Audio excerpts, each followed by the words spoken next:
2024 সালের গণঅভ্যুত্থানে জীবন উৎসর্গকারী শহীদদের আমরা জুলাই শহীদ জাতীয় বীর হিসেবে ঘোষণা করছি। তাদের আত্মত্যাগে বাংলাদেশ পেয়েছে নতুন স্বাধীনতা। আহতদের আমরা জুলাই যোদ্ধা বীর হিসেবে স্বীকৃতি দিচ্ছি। তাদের সাহস ও রক্তের বিনিময়ে আমরা পেয়েছি গণতন্ত্র, মুক্ত কণ্ঠ ও ন্যায়ের প্রতিশ্রুতি। ধারা 2 রাষ্ট্রের অঙ্গীকার। রাষ্ট্র এই মর্মে অঙ্গীকার করছে যে শহীদ পরিবার ও আহতদের আজীবন সম্মান, চিকিৎসা, শিক্ষা ও কল্যাণের পূর্ণ নিশ্চয়তা প্রদান করা হবে।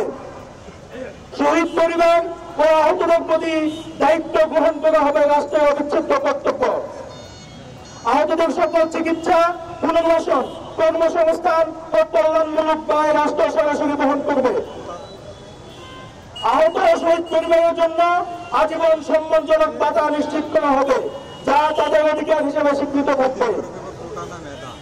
তাদের প্রতি কোনো অবহেলা, বৈষম্য, অধিকার হরণ ঘটলে তা হবে রাষ্ট্রদ্রোহী অথবা বিশেষ অপরাধের শামিল।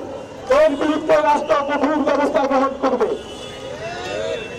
শহীদ পরিবার ও আহতদের জন্য আইনি সুরক্ষা ও সহায়তা কেন্দ্র গঠন করা হবে। ধারা 3 ন্যায় বিচার ও দায়বদ্ধতা। শহীদ ও আহতদের উপর সংগঠিত দমন পূরণের জন্য দায়ীদের বিরুদ্ধে আন্তর্জাতিক মানদণ্ডে বিচার কার্য সম্পূর্ণ করা হবে। একটি স্বাধীন সত্য ন্যায় কমিশন গঠন করা হবে, যেখানে ভুক্তভোগীরা তাদের অভিজ্ঞতা ও সাক্ষ্য পেশ করতে পারবেন।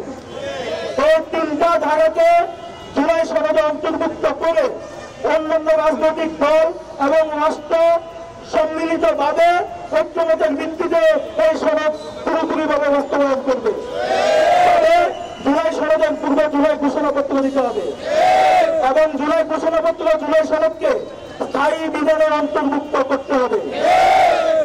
এমন একটি সমৃদ্ধ সংবিধান প্রণয়ন করতে হবে যাতে বাংলাদেশের ভবিষ্যতে কেউ আর পেশিবাদ বা আগ্রাসী হয়ে উঠতে না পারে। এই সংবিধানের আওতায় যেন বাংলাদেশ হয়ে ওঠে একটি উন্নত ও সমৃদ্ধ বাংলাদেশ, যে বাংলাদেশের স্বপ্ন নিয়ে আমাদের ভাইয়েরা জীবন দিয়েছে। আমরা বন্ধুত্ব অর্জন করেছি, হাত পা চোখ হারিয়েছি। সুতরাং সরকারকে আহ্বান করব, অতি দ্রুত সময়ের মধ্যে জুলাই ঘোষণাপত্র এবং জুলাই সনদ জারি করুন। আমাদেরকে রাস্তায় রাখবেন না। রাষ্ট্রের জন্য এটা সবচেয়ে বড় লজ্জাজনক ব্যাপার যে 1 বছর পরেও জুলাইয়ের অন্যতম বিরোধী রাস্তায় দাঁড়িয়ে আছে। রাষ্ট্রের সব থেকে বড় ব্যর্থতা এখানেই প্রমাণিত হয়। জুলাইয়ের শহীদ পরিবার এবং আহতরা রাস্তায় থাকা সত্ত্বেও রাষ্ট্র এত লম্বা একটা সময় পার হয়েছে, কোনো ব্যবস্থা গ্রহণ করতে পারে নাই। রাষ্ট্রের কোন একজন দায়িত্বশীল এসে আমাদের সাথে যোগাযোগ পর্যন্ত করে নাই যে তোমাদের দাবিগুলো কি প্রক্রিয়ায় মানা যায়, কিভাবে তার সমাধান করা যায়। রাষ্ট্র এত বেশি আমাদের প্রতি উদাসীন।